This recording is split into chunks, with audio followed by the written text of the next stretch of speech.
The Basha Uhuru Festival has become one of Gauteng's biggest youth arts festivals, attracting thousands of youth from diverse cultural backgrounds. Each year, festival goers converge at Conhill to commemorate Youth Month together in a safe and critically engaging environment. This year will be no different as organised a jam-packed lineup for revellers. Well, now to tell us more, we're joined in studio by Conhill CEO Don Robertson. Good morning. Welcome to Morning Live. Good morning, and thanks for having us. Thank you so much. I mean, we were talking now and feels like we're just talking about Basha Uhuru not so long ago, but you were explaining that because last year it was in October. It was in October. So last year, round about June, when we had to launch, we still had the restricted numbers. Yes. They hadn't lifted it yet. So we made the decision to move it out to October. And so now it's sprung up on us very quickly because October to June. But we're back now. We're back in June. We're back in Youth Month. We're back to normal. Talk to us about last year and, you know, the challenges that came with organizing it under the circumstances that we were in. Can I rewind even further than that to think about 2020 where we were, where we had to take this concert completely virtual and online. And so that was a huge learning curve for us, but we pulled it off. And then the following year we went hybrid. And then last year we obviously moved it to a proper festival, but in October. And then this year it's back. So it's been really difficult. I think it's been difficult for all people hosting festivals, but I think South Africa's back. The festival circuit is back. Things are happening, and we're really excited about it. Yeah, let's talk about this year. What's on the menu this year? Okay, so let's just also rewind a little bit. So one of the key things that happened over this 3 years of these hybrid festivals and stuff like that was the fact that we moved from a one-day festival to a week-long festival just before COVID. And then we decided that, no, these programs shouldn't just happen in the week before Basha Uhuru. So we now have a fully fledged, what we call our Creative Uprising program, which happens throughout the year. And this consists of, interventions in all the genres of the creative sector. But most excitingly is that we've got a 5-story building at Constitution Hill, which used to be the Queen Victoria Hospital, which over these last 3 years we've converted into a creative hub. And we have just over 60 creative businesses housed in that hub, and programs operating every single day. So where we just have our Creative Week, we now have the Creative Uprising program, which is 365 days of the year. And so coming back now to this year, we obviously have the big music festival on the 24th of June, and that's a full-day event. One of the things that came out of the Creative Uprising as well was our new market, which is called Curated. And it's made up of a whole lot of designer makers who we've selected. They've gone through a juried panel because their products are of a particular level and a particular standard. And we launched the Curated Market as a market access platform for them last month. We had our second edition last night where we announced Basha Uhuru and the first lineup that we'll be dropping.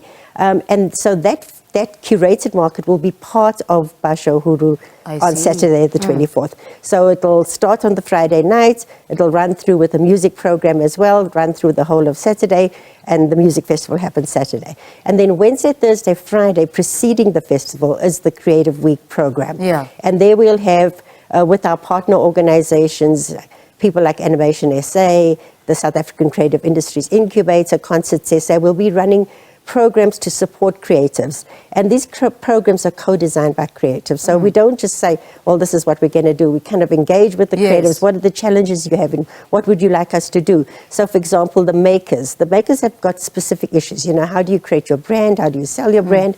A simple thing like last night we picked up, people don't have proper signage. So how do you create your signage? How do you market yourself on social media? So it's everything that we can do to actually support the creatives across all the different sectors. And their contribution as well, the creatives, towards these conversations, because they're in there as well. What are they saying are the biggest challenges they face? Well, what's interesting, one of the programs we always have, and it's like, dot, comma, dash, sessions. And that's where we bring in creatives who have made it. And they come in and they talk about the mess-ups that they've made in their life, things that they did wrong, as a learning curve to others. And everybody loves those sessions because everybody becomes vulnerable and talks about, well, we weren't always the successful. These are the mistakes that we've made. So they contribute by sharing their experiences.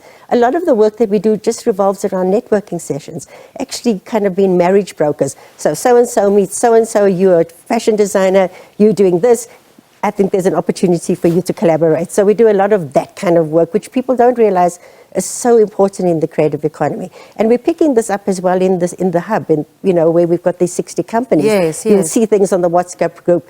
I'm doing a TV series or something, I need fashion, or I'm looking for a background check, And it's really about that collaboration and that cooperation that exists through the program.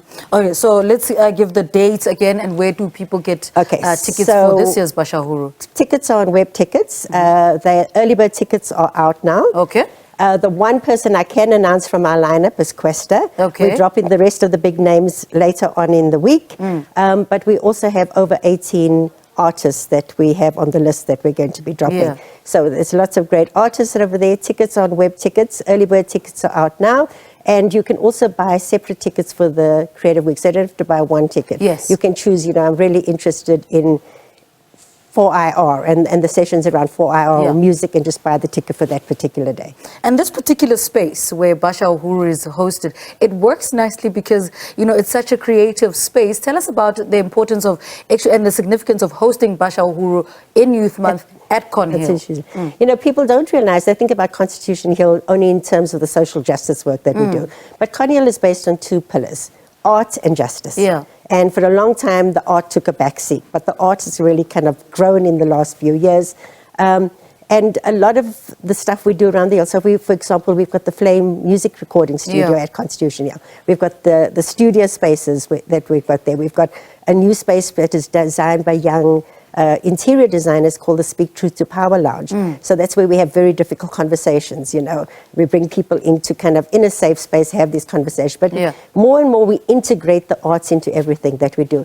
And the great thing about Basha Uhuru is completely young by the youth. Yes. I'm not involved, I say sit back, I don't meet the necessary requirements.